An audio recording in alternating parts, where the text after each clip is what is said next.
Hello everyone, আসসালামু আলাইকুম। কেমন আছো তোমরা? সবাই ভালো আছো আশা করি।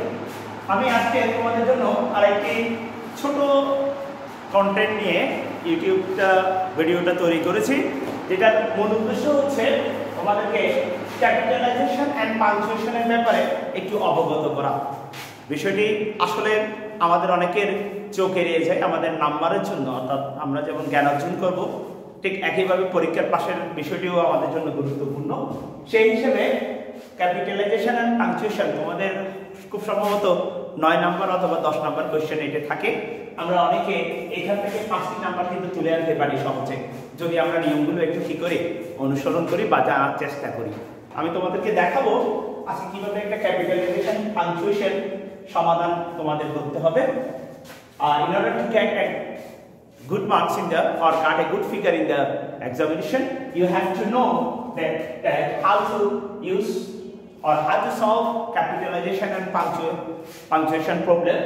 First of all, I have written 2 passages for you. আমি তোমাদের জন্য দুটি অনুচ্ছেদ লিখেছি। একটিতে হচ্ছে তোমাদের জন্য থাকবে কনভারসেশন স্টাইল একটি প্যাসেজ থাকতে পারে ছোট, অথবা একটা ন্যারেটিভ স্টাইল যেটাকে বলবো ডেসক্রিপটিভ স্টাইলে কি থাকতে পারে, অর্থাৎ বর্ণনামূলক একটি ক্যাপিটালাইজেশন পাংচুয়েশন থাকতে পারে। এটি আমি প্রথমে যেটি করেছি সেটা ফার্স্ট অফ অল নাম্বার 1, এটা হচ্ছে নাম্বার 2। কি ধরনের প্যাসেজ আসতে পারে দেখো। প্রথমটাতে লেখা আছে, mother said to Nafi, what are you doing now? I am doing my homework, said Nafi. Why didn't you do it yesterday?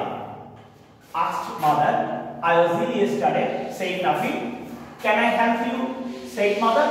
তাহলে এখানে আমাদের দেখা যাচ্ছে একটা কনভারসেশন হচ্ছে নাফির সাথে কার, তার মায়ের অর্থাৎ মাদারের সাথে নাফির একটা কনভারসেশন হচ্ছে। তাহলে আমাদেরকে এটি স্পিচ অর্থাৎ ন্যারেটিভ স্টাইলের কথা মাথা রেখে কাজটা করতে হবে। আর দ্বিতীয়টাতে এসে দেখো, সেখানে বলা হচ্ছে Alfred Nobel was a great scientist. He was born in Stockholm, Sweden. His father Immanuel was an architect and researcher. Nobel received his BSc degree from Sweden University. He invented dynamite. এভাবে করে আমাদের একটা descriptive বর্ণনা দেওয়া হয়েছে Alfred নোবেলের উপর। আগেরটা কিন্তু কথোপকথন, conversation between Nafi and his mother, কিন্তু পরেরটা হচ্ছে আলফ্রেড নোবেলের জীবন এবং কর্ম নিয়ে ছোট একটা প্যাসেজ। তো দুটো কাজই আমরা কিভাবে সমাধান করছি দেখো। প্রথমটা যেহেতু কনভারসেশন স্টাইল, তাহলে আমাদের যেতে হচ্ছে কোথায়? আমাদের যেতে হচ্ছে তোমার ন্যারেটিভ স্টাইল কিভাবে আমরা সমাধান করি সেখানে। প্রথমে আমি লিখলাম মাদার, একটা ক্যাপিটাল লেটার করলাম দেখো মাদার, এর সূচনাটা মাদার সেড টু নাফি, এই পর্যন্ত আমরা কি করলাম। কেন? আমরা জানি ন্যারেটিভ স্টাইলে ডাইরেক্ট ন্যারেশনে রিপোর্টিং ভার্ব থাকে, রিপোর্টেড স্পিচ থাকে। তাহলে আমি প্রথমে কি করলাম, রিপোর্টিং ভার্বটা আলাদা করলাম, mother said to Nafi. Reporting ভার্বের সাবজেক্ট কে? মাদার, অবজেক্ট কে? নাফি। তাহলে মাদার সেড টু নাফি। এরপর আমাকে একটা কি দিলাম, কমা চিহ্ন দিলাম, মাদার সেড টু নাফি। যেহেতু এবার একটা রিপোর্টেড স্পিচ আসবে, তাহলে আমি কি ইনভার্টেড কমা দিয়ে শুরু করলাম, হোয়াট এর ডাব্লিউটা বড় হাতে শুরু করলাম, হোয়াট। দেখো ওই রিপোর্টিং স্টাইল, রিপোর্টিং ভার্ব করেছি আমি mother said to Nafi, comma দিলাম, ইনভার্টেড কমা করেছি, what are you doing, what are you doing now, তুমি এখন কি করছো। এরপর যেহেতু এটা ডব্লিউএস কোশ্চেন দিয়ে শুরু, তাহলে আমি একটা নোট অফ ইন্টারোগেশন চিহ্ন দিলাম। এরপর আর কোনো কথা আছে কিনা দেখো তো নাফি, যদি না থাকে তাহলে আমি ইনভার্টেড কমা শেষ করব, আর যদি থাকে তাহলে আমি ইনভার্টেড কমাটা শেষ করব না। মাথা যদি আরো কিছু প্রশ্ন করে যেত তাহলে কিন্তু আমি এটা শেষ করতাম, কিন্তু I am doing my homework এটা কিন্তু উত্তর দিচ্ছে কে? নাফি। তাহলে দেখা যাচ্ছে নাফির মায়ের কথা শেষ হচ্ছে, আমি কিন্তু ইনভার্টেড কমাটা দেব। খুব সাবধান, ইনভার্টেড কমাটা কিন্তু প্রশ্নবোধক চিহ্নের আগে দেওয়া যাবে না, ইনভার্টেড কমাটা দেবে কোথায়? প্রশ্নবোধক চিহ্নের পরে। তাহলে না mother said to Nafi, what are you doing now. তারপর নাফি যেহেতু কথাগুলো বলছে, আবার ইনভার্টেড কমা শুরু করলাম, আইটা ক্যাপিটাল লেটার করলাম, I am doing my home work, আমি আমার বাড়ির কাজ করছি। কে বলছে? নাফি বলছে। তাহলে সেইড নাফি, কে বলে গেল? নাফি বলে গেল। ডুইং মাই হোমওয়ার্ক শেষ করলাম, ফুল স্টপ দিলাম, কে বলছে? সেইড নাফি, নাফি বলল। আচ্ছা গেল, I am doing my homework said Nafi, sorry full স্টপটা এখানে। সেইড কে বলছে? নাফি বলছে, সেইড নাফি। তারপর কি বলছে দেখো, why didn't you do it yesterday? asked mother, কেন তুমি সেটা গতকাল করলে? এবার প্রশ্নটা কি? তার মা হচ্ছে। তাহলে আবার ইনভার্টেড কমা দিয়ে শুরু করলাম। দেখো why didn't, এখন didn'tটা কন্ট্রাকশন ফর্মে, নটটা। তাহলে আমাকে কি করতে হবে? এই ডিড লিখে কন্ট্রাকশন ফর্মের জন্য এন্ড এরকম কমা চিহ্ন দিয়ে didn't বসালাম। why didn't কন্ট্রাকশন ফর্মে লিখলাম, নট এর কন্ট্রাকশন ফর্ম কিভাবে লিখতে হয়? এইভাবে লিখতে হয়, নট।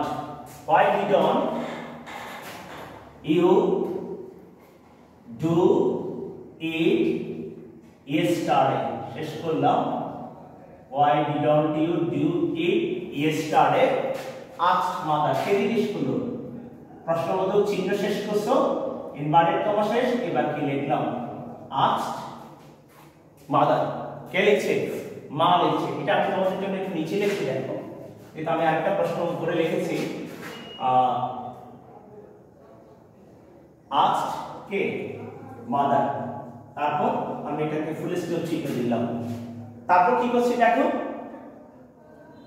নাফি বলছে সেটা, I was in yesterday said Nafi. তাহলে কথাটা কার? নাফির কথাটা। তার আবার ইনভার্টেড কমা শুরু করলাম, আইটা ক্যাপিটাল লেটার শুরু করছি, I was in yesterday, আমি গতকাল কি ছিলাম? অসুস্থ ছিলাম। হ্যাঁ, কে বলছে এটা? সেইড নাফি, সেইড নাফি, নাফি বলছি।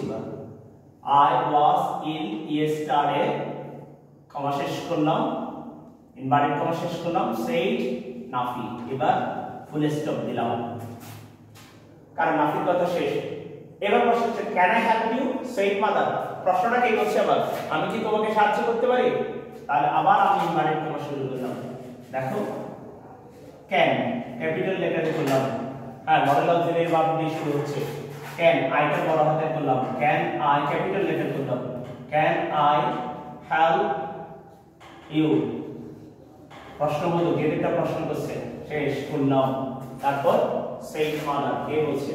মা বলছে, সেইড মাদার। এরপর আমি কি করলাম? ফুল স্টপ চিহ্নটা দিলাম। তাহলে আমার ক্যাপিটালাইজেশন এবং পাংচুয়েশন দুটোই করা কি হয়েছে? শেষ হয়েছে। একটা কনভারসেশনের উপর ভিত্তি করে আমি কাজটা করলাম। দ্বিতীয়টাতে কি হচ্ছে দেখো, দ্বিতীয় কাজটা আমি করে যাচ্ছি। দেখো এই অংশটা নিয়ে, আলফ্রেড নোবেলের এই অংশটা নিয়ে কাজটা করছি। এটা কিছুটা উত্তর আমি এখানে লিখেছি। দেখো, Alfred Nobel was a great scientist. He was born in Stockholm, Sweden. সুইডেনে জন্মগ্রহণ করেছিলেন। His father Emmanuel was an architect and researcher. Nobel received his BSc degree from Sweden University. He invented dynamite. পুরোটা একটা descriptive format, সেটা কি আসা হয়েছে, নিয়ে আসা হয়েছে। এবার দেখো যে কাজটা করছে, আমি এটাকে ক্যাপিটাল লেটারে করছি, 5% আছে স্যার। এবার দেখো তাড়াতাড়ি, আলফ্রেড করলাম না, বড় হাতে করলাম, আলফ্রেড নোবেলের ক্যাপিটাল লেটার দিলাম। Alfred Nobel was a great scientist. Alfred Nobel কি ছিলেন? একজন বড় সায়েন্টিস্ট ছিলেন। ফুল স্টপ করলাম, তার প্রথম কথাটা চলে আসছে। তারপর এবার সে কোথায় জন্মগ্রহণ করছে সেটা বলছি। তাহলে ই ক্যাপিটাল লেটার করলাম, কোথায় এখান থেকে Alfred Nobel was a great scientist full stop he was born in স্টকহোমে এটা একটা জায়গার নাম বড় হাতে ক্যাপিটাল লেটার করতে হবে স্টকহোম কোথায় সুইডেন কমা দেব সুইডেনের স্টকহোমে আমরা যখন চন্দনেশ চট্টগ্রাম লিখি তখন মাঝখানে এটা কি চন্দনেশ কমা চট্টগ্রাম লিখি এই স্টকহোম সুইডেন ফুল স্টপ করলাম তারপর কি লিখছে হিজ ফাদার তাহলে আবার ক্যাপিটাল লেটার হিজ ফাদার কে ইমানুয়েল তাহলে এইটা বড় হাতে করলাম Emmanuel his father Emmanuel was an architect একজন কি ছিলেন স্থপতি ছিলেন was an architect was an architect and researcher R E S E A R C H E R তারপর আবারও যেহেতু নোবেলের কথা বলা হচ্ছে ফুল স্টপ দিয়ে বড় হাতে করলাম Nobel received his BSc degree এখন ডিগ্রি হলে সেগুলো কি করতে হবে তোমাকে দেখো বিএসসি কিভাবে লিখতে হবে B.Sc এভাবে ছোট B.Sc bachelor of science BSc degree from কোন ইউনিভার্সিটি থেকে সুইডেন তাহলে যে ইউনিভার্সিটির নাম সুইডেন ক্যাপিটাল লেটার করলাম সুইডেন ইউনিভার্সিটি সুইডেন ইউনিভার্সিটি এক কান